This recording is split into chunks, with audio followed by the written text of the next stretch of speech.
Cette question n'est-elle pas surprenante? Personne ne remet en question les grands écrits classiques, pourtant très peu attestés par des sources externes. Mais dès qu'on parle des évangiles et du Nouveau Testament, les pires suspicions surgissent aussitôt, quitte à accuser leurs auteurs de faussaires ou de menteurs sans scrupules. Pourtant, les premiers chrétiens avaient une moralité plutôt élevée, et ils ont préféré mourir martyrs plutôt que de renoncer à leur foi. Mais cette incohérence ne semble pas beaucoup gêner les sceptiques. L'accusation classique, exprimée invariablement dans les magazines et les émissions TV, consiste à affirmer que les évangiles ont été écrits 1 à 2 siècles après les faits. Puisque les témoins oculaires étaient morts, les auteurs ont pu écrire n'importe quoi sans risquer d'être contredits. De plus, on affirme que les seuls documents existants ne sont que des copies de copies et qu'il est désormais impossible de prouver quoi que ce soit. Alors voyons les faits.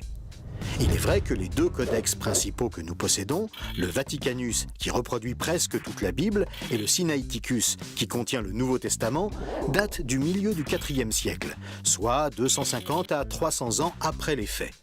Comparé aux autres écrits antiques, c'est déjà exceptionnel puisque la plupart des écrits anciens ne nous sont connus que par des copies écrites entre 400 et 1400 ans après les originaux. La poésie d'Aristote, écrite vers 340 avant Jésus-Christ, n'est connue que par 5 copies dont la plus ancienne date du Moyen Âge, soit 1400 ans après l'original. La guerre des Gaules de Jules César nous est parvenue par une dizaine de copies qui datent de plus de 1000 ans après l'original. En comparaison, les copies du Nouveau Testament sont donc relativement proches des originaux. Mais la première grande différence, absolument énorme et unique, entre le Nouveau Testament et tous les autres écrits de l'humanité, c'est le nombre de copies que nous en avons.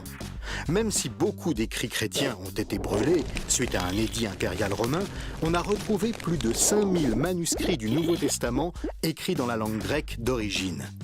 Si on ajoute les traductions dans d'autres langues de l'époque, nous arrivons à 24 000 manuscrits datés du 2e au 4e siècle.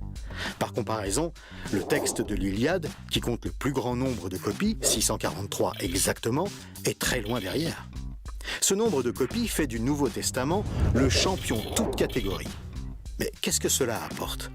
Tout simplement que ces milliers de copies, provenant de régions éloignées les unes des autres, permettent aux chercheurs des milliers de comparaisons possibles.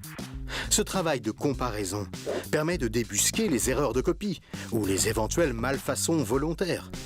Supposons par exemple qu'un faussaire ait inséré dans une copie le récit fictif d'une relation entre Jésus et Marie-Madeleine.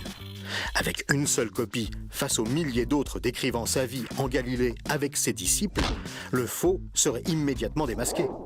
Ce grand nombre de copies des originaux, éparpillées partout dans l'Empire romain juste après leur rédaction, a constitué de fait un rempart infranchissable contre toute falsification du texte.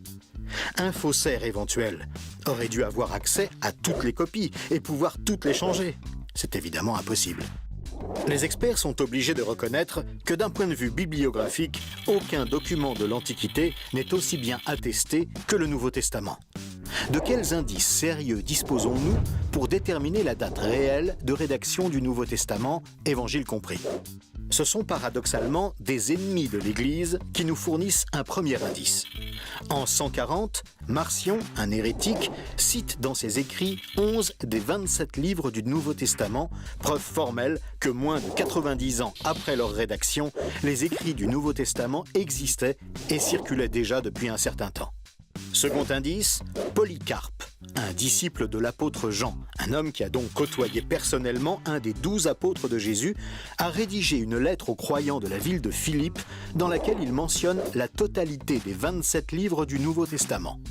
Puisque cette lettre a été rédigée entre 110 et 135, cela prouve que la totalité des évangiles et des lettres étaient déjà rédigées depuis un certain temps, donc très probablement au 1er siècle. Encore plus tôt, en 96, Clément de Rome cite dans une de ses lettres l'évangile de Matthieu, l'évangile de Jean et la première lettre de Paul aux Corinthiens. Nous sommes donc certains que ces évangiles existaient obligatoirement avant. De plus, et c'est capital, cela prouve que le Nouveau Testament a été rédigé à une époque où les témoins oculaires des faits étaient encore en vie. Ce qui dément donc de façon absolue l'hypothèse des ajouts légendaires tardifs. Nous sommes en face de textes attestés et de récits authentiques. On pourrait encore mentionner l'existence de 36 000 fragments qui citent tel ou tel passage du Nouveau Testament. Les chercheurs ont établi que même si on avait perdu totalement le Nouveau Testament, on pourrait quasiment le reconstituer uniquement à l'aide des milliers de citations contenues dans ces fragments de lettres et de commentaires. On a même retrouvé des fragments d'évangiles très anciens comme le papyrus P52 retrouvé en Égypte qui comporte quelques versets de l'évangile de Jean et date de 125. Donc une copie de l'évangile d'à peine 30 ans après l'original. L'archéologue William Albright a conclu de tous ces éléments que le Nouveau Testament a été écrit très probablement à une époque se situant entre 50 et 75.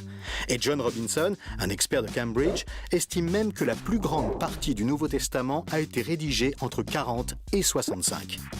Puisque Jésus a été crucifié en l'an 30, ce sont effectivement des témoins de première main qui ont rapporté ce qu'ils ont vu et vécu. On comprend facilement qu'ils n'aient pas accepté de déclarer autre chose que ce qu'ils savaient être la stricte vérité, même s'ils ont dû le payer de leur vie.